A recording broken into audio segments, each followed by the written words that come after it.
JJ the CPA here. Hope you're doing well.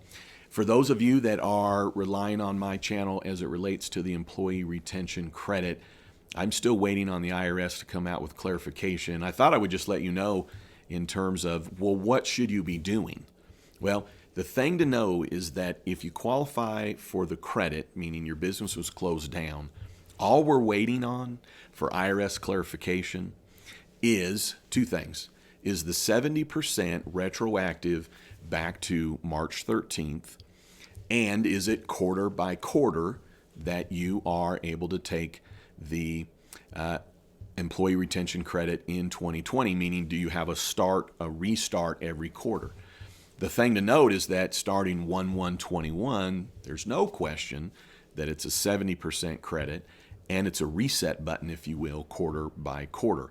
We do know that with the employee retention credit, without a doubt, they removed altogether the, in essence, stifler that if you got PPP, you couldn't get the employee retention credit. So out of the stimulus, you can do both. And they made it retroactive. You can do both. The employee retention credit, I've got a video about it, so you're able to go back. Don't necessarily want to repeat myself other than while you're shut down, if you're under a certain employee count, you're able to get a credit. Here's what you can do right now is confirm when you've been in an area that's been closed down, because it's different from area to area. So when was your business closed down and or partially closed down? If you were an essential business, well then in your area, when were businesses closed down, even if you were allowed to be open? It won't matter if you were open or not.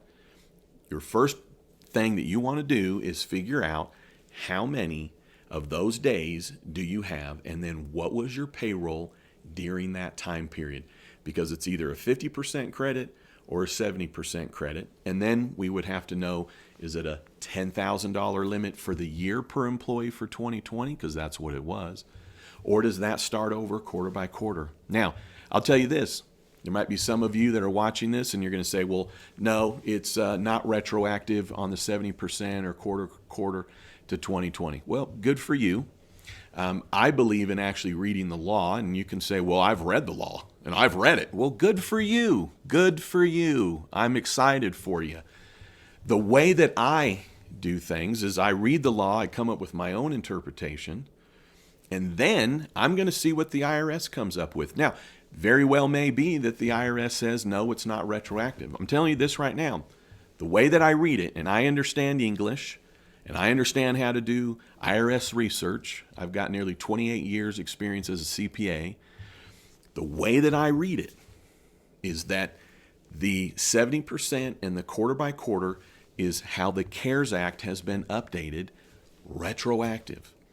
If you're reading it properly, in my opinion, in my interpretation, when they talk about what's effective 1/1/21, it's how you actually claim the credit, not how you apply the calculation. What it indicates is, okay, well, how do you get the retroactive credit? Well, it indicates that you don't go back and amend all your quarterly reports. What you do is it specifically says in the law that in the quarter that this is enacted, that's the quarter that you take your employee retention credit that's retroactive, okay? Then it's saying from 1/1/21 forward, you take it under the normal set of circumstances, which is either as an advance or on your 941. I do not interpret it that, oh, it's 1/1/21 that you get 70%. I interpret it in terms of actually getting the money. Here's how you do it if it's for 2020, and then getting the money if it's on payroll in 21. Here's how you do it.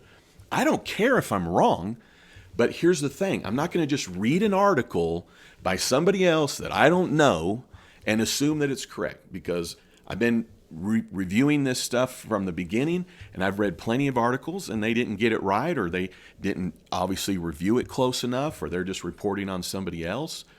So I've spent, 5-6 hours, and then I've spent probably an hour every day reviewing others, seeing what, is there anybody, what are they coming up with? Now, I have read 2 articles of one I respect very much, a CPA, and his take on it is that it's 1/1/21, that it's 70%. I just simply think he's wrong. That's all. Big deal. Here's what you're going to know. Here's what you should know. Rest assured, it doesn't matter what the articles say. It doesn't matter what somebody else says and their arrogance. What matters, and not even what I say, what matters is what the IRS is going to tell us, and they'll make it crystal clear. So what should you be doing now? Getting all that information ready to rock, because the difference is, well, is it 50% last year or 70%? And is it up to $10,000 in wages per employee for the year, or up to $10,000 in wages for an employee quarter to quarter? You still can gather the same information. We have all the way till January 30th to put it on a Form 7200. We have till January 31st to put it on a Form 941 in terms of the retroactive. We have time. Now, I recognize maybe you're anxious. Boom, I want to get it done. I want to solve it. Well, I do too. So I'll tell you this. I have my 7200 ready to go as the 70%. IRS comes out, well, then I'll follow what the IRS says. I have other clients, and we've done what I just recommended to you. We've solved when are you actually closed down, so when would you qualify, and then what are the wages during that period, the wages that were in and paid for that period. Not the wages that were paid in the period. It would be the wages that were paid for the period. So you have to look at, well, what days were you closed, and then when was that employee paid, whatever that was, then that's your credit. 1/1/21, it's 70%, it's quarter to quarter. All right, so stay tuned. IRS is going to let us know. I'll let you know. If you want to go ahead and just go with the 50% because you want to go ahead and file it, then do it. Go ahead and file it. Go ahead and send in your 7,200.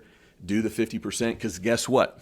If it ends up being 70% the way that I think it is, we can just file another 7,200 because you just didn't take the full amount of the credit. So if you want to do it now, you're chomping at the bit, you can't wait, you're antsy, you don't know what you're going to do, you can't sleep at night, you're losing your hair over this, then file it and go with the old law, if you will, which is 50% of wages while you're shut down, up to $10,000 per employee. Then go do it. For me, and this is proven since the beginning, because many that either watch or other CPAs or even some of the bankers, they've criticized the fact that I said on the PPP forgiveness, let's wait, hold your horses, let's wait, hold your horses. And on the taxes, let's wait, hold your horses, let's go. Okay? Let's go when we know more information is what I mean. We're going to know it soon. So on the ERTC, let's take a deep breath, and then when we know, we go do it. All right? We got time. All right. Hey, thanks for tuning in. If you made it to here and you're not a subscriber, please, come on, do me a favor. Click it. It only takes a second. You won't regret it. Turn on your notifications, everybody. Lots going on. All right. Hey,